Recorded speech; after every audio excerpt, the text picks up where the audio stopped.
بسم اللہ الرحمن الرحیم۔ محترم سامعین کرام،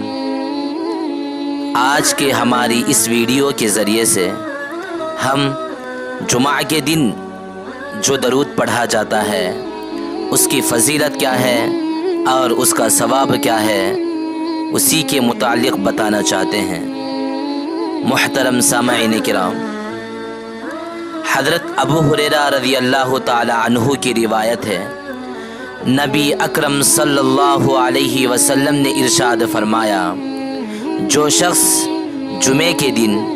عصر کی نماز کے بعد اپنی جگہ سے اٹھنے سے پہلے یہ درود شریف اللہم صلی علی محمد النبی الامی وعلی آلہ وسلم تسلیما 80 مرتبہ پڑھے گا،